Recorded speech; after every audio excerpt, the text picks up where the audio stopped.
Masa tenang Pilkada serentak 2024 dimulai hari ini.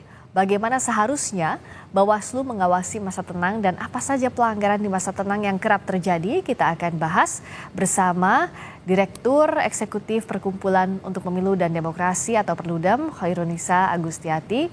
Selamat malam, Mbak Ninis. Selamat malam, Mbak Priska.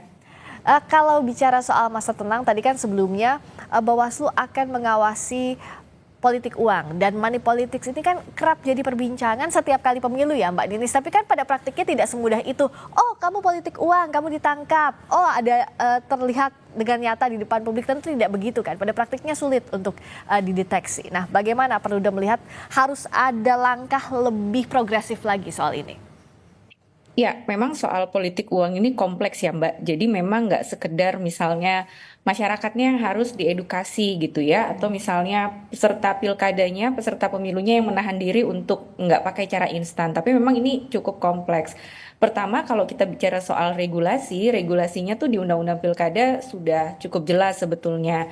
Bahkan ada undang-undang di pasal Undang-Undang Pilkada itu mengatakan baik yang memberi dan yang menerima itu sama-sama bisa dipidana. Nah, tapi dengan pasal ini saja tuh muncul kompleksitas yang lain gitu. Akhirnya masyarakat misalnya dia terima politik uang, dia nggak mau lapor karena takut, nanti saya akan terima. Kalau saya lapor saya bisa dipidana juga gitu misalnya. Atau misalnya kalau mau melaporkan ke Bawaslu gitu ya, masyarakat kita kan juga nggak familiar bahwa kalau mau lapor ke Bawaslu itu ada serangkaian misalnya dokumen-dokumen administrasi, harus ada kronologisnya misalnya kapan kejadiannya, menyertakan bukti, atau misalnya masyarakat juga nggak terlalu paham bahwa ini ada masa kadaluarsanya. Misalnya 7 hari setelah ditemukan itu harus segera dilaporkan, kalau lebih itu sudah kadaluarsa. Nah, hal-hal seperti ini yang kemudian juga menyebabkan bahwa sulit sekali untuk bisa ditindak. Kalaupun ditindak, biasanya ya hanya menjerat pelaku lapangannya yang bukan tim resmi dari si peserta pilkadanya gitu misalnya. Jadi dari sisi penegakan hukumnya saja memang kalau bicara soal memberikan efek jera, kayaknya juga belum memberikan efek jera. Nah, sebetulnya ada putusan Mahkamah Konstitusi. Nah, putusan Mahkamah Konstitusi ini pada waktu itu memang uji materinya adalah soal sistem pemilu, tapi MK bicara juga soal politik uang. Nah, MK itu mengatakan bahwa kalau memang ada kader partai politik yang terbukti melakukan tindak pidana politik uang, terbukti di pengadilan, seharusnya ada langkah-langkah misalnya pemerintah bisa merekomendasikan partai politiknya dibubarkan.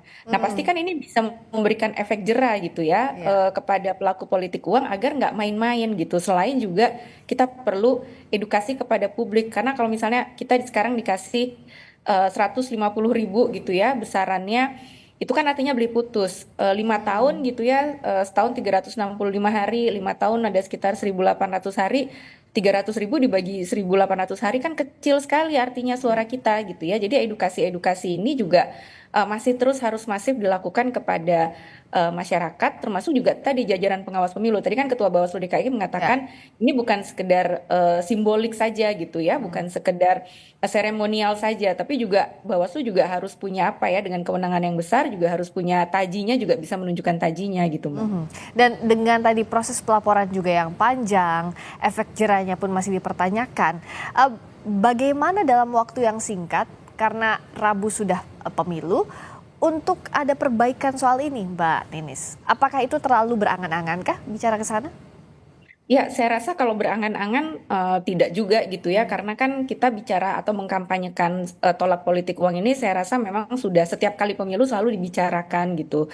Nah, sebetulnya ada momen-momen di masyarakat gitu ya, yang menurut saya masyarakat tuh sudah mulai aktif dan peduli untuk menjaga demokrasi kita gitu ya. Jadi misalnya kampanyenya kan semakin masif di media sosial gitu ya.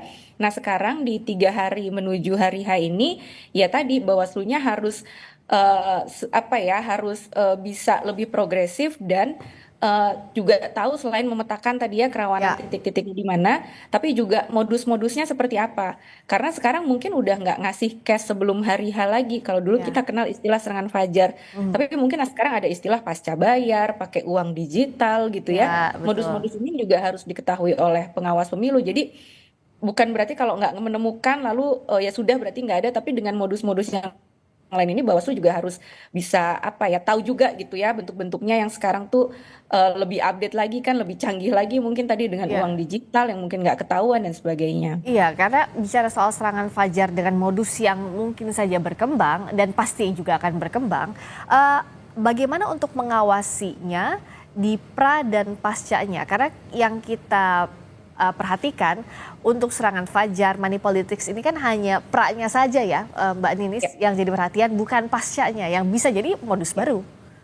Ya, nah pasca bayar yang bisa diperhatikan adalah dia kadang-kadang target politik uang tuh bukan hanya kepada pemilih, yang tadi misalnya serangan fajar dan sebagainya dibagikan sebelum orang ke TPS, Ya. tapi bisa juga kan politik uang ini terjadi saat proses penghitungan dan rekapitulasi suara. Karena proses rekapitulasi suara kita kan masih manual dan berjenjang ya. Nah, kalau di TPS mungkin semua mata orang melihat proses penghitungannya seperti apa. Nah, Ya, tapi ketika misalnya sudah oke. mulai rekapitulasi gitu ya, dibawa ke kecamatan, ke kabupaten kota, ke provinsi, ini kan semakin jauh dari masyarakat nih. Ya. Mungkin yang memantau juga semakin sedikit, dan karena prosesnya yang lama, manual dan berjenjang, potensi untuk jual beli suara yang targetnya adalah penyelenggara pemilu itu juga bisa terjadi. Nah, ini yang pasti Oke. ya tadi itu.